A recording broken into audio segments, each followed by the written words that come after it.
কিভাবে পাহারা দিতেছে যেন আমি ওদের বাচ্চাদেরকে চুরি করে কোথাও নিয়ে চলে যাব। তার জন্য ওরা পাহারা দিতেছে ভালো মতো। আসসালামু আলাইকুম everyone, welcome to our new blog.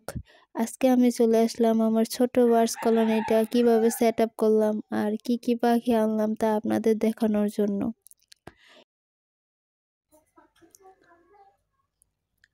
এই হলো লাভবার্ডের জোড়া, লাভবার্ড পাখি। এগুলো আনছিলাম মনে হয় 15 দিন হবে। আনার সাথে সাথে একটা পাখি অসুস্থ হয়েছিল। যখন আনছিল তখন গাড়ি দিয়ে আনছে, বাতাসে একটা পাখির ঠান্ডা লেগে গেছিলো, চোখ দিয়ে নাক দিয়ে পানি পড়তেছিল। তারপরে ওষুধ খাওয়াইছি, খাওয়ানোর পরে এখন মোটামুটি আলহামদুলিল্লাহ এখন ঠিক আছে, এখন একটু সুস্থ আছে। তো আনার সাথে সাথেই ওরা বাসা বানানো শুরু করে দিয়েছে, মাশাল্লাহ। ওদের আমি নারকেল পাতা দিয়েছিলাম বাসা বানানোর জন্য, তো ওরা বাসা বানাইতেছে। এখনো বাসা বানানো কমপ্লিট হয় নাই ওদের। এই যে অর্ধেক বানাইছে, অর্ধেক বানানো এখনো হয় নাই।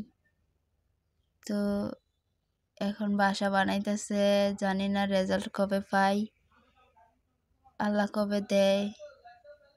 খুব তাড়াতাড়ি হয়তো পেয়ে যাব, দেখা যাক। তো ওদের সাথে নিয়ে আসছিলাম ককাটেল পাখি। এই ককাটেল পাখির এ জোড়াও অসুস্থ হয়ে গিয়েছিল। তারপরে ওই যে এখনো একটা পাখনা ভাঙা, ওর পাখনা আলগি দিয়া ও বসে থাকবো আর এমন ফুললা বসে থাকবো। ওদের নিয়ে বহুত বিপদ। ওদের সিড মিক্স শুধু খাওয়াইতে হয়, ওদের সফট ফুড খাওয়াইতে পারি না, কিভাবে যে খাওয়াবো জানি না। তো এই হলো গ্রিন চিকুন। এরা খাবারের জন্য ডাকাডাকি করতেছে। ওদেরকে সফট ফুড দিয়েছিলাম কিন্তু ওরা সফট ফুড খাচ্ছে না। ওদের খালি সিড মিক্স দাও, তাহলে ওদের খাবার খাবে। এখন আমাকে দেখে এভাবে ডাকতেছে যাতে আমি এখন সিড মিক্স খাবার দিই। আর এগুলো হলো আমার কলোনির সবচেয়ে শান্তশিষ্ট পাখি। ওরা ডাকে কম, ওদের ডাকার আওয়াজ খুব কম হয়, আর দেখতেও মাশাআল্লাহ সুন্দর দুইটা। এগুলো আনার 7 দিন পরেই ডিম দিয়েছিল, 4টা ডিম দিয়েছিল। তার মধ্যে একটা বাচ্চা ফুটছিল, কিন্তু বাচ্চাটা বাঁচে নাই, মারা গেছে।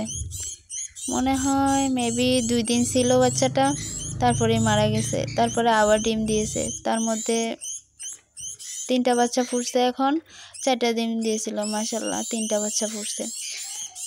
এখন ওরা দেখছেন কিভাবে পাহারা দিতেছে যেন আমি ওদের বাচ্চাদেরকে চুরি করে কোথাও নিয়ে চলে যাব। তার জন্য ওরা পাহারা দিতেছে ভালো মতো। এখন দেখি বাইরে থেকে বাচ্চা দেখা যায় কিনা, দেখতে পারি কিনা। কই দেখা যাচ্ছে না, বাচ্চা দেখতে পারতেছি না। তো চলেন দেখি ভিতর থেকে দেখতে পারি কিনা।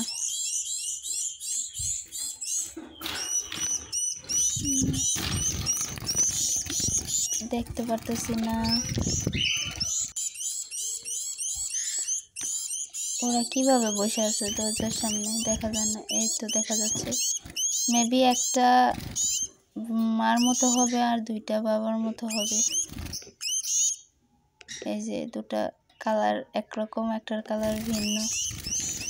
তো সবাই আমার বার্ডসগুলোর জন্য দোয়া করবেন, পাখিগুলোর জন্য, কলোনির সব পাখির জন্যই যাতে সুস্থ থাকে, ভালো থাকে, সবাই দোয়া করবেন। আর এরকম ভিডিও আরও পেতে অবশ্যই আমার চ্যানেলকে সাবস্ক্রাইব করবেন এবং আমার পাশে থাকবেন। আর আমি নতুন ভিডিও করতেছি, সবাই আমার পাশে থাকবেন, ভুল হলে ক্ষমার দৃষ্টিতে দেখবেন। তো আজকের জন্য ভিডিও এই পর্যন্তই। সবাই দোয়া করবেন, ভালো থাকবেন, সুস্থ থাকবেন। আল্লাহ হাফেজ।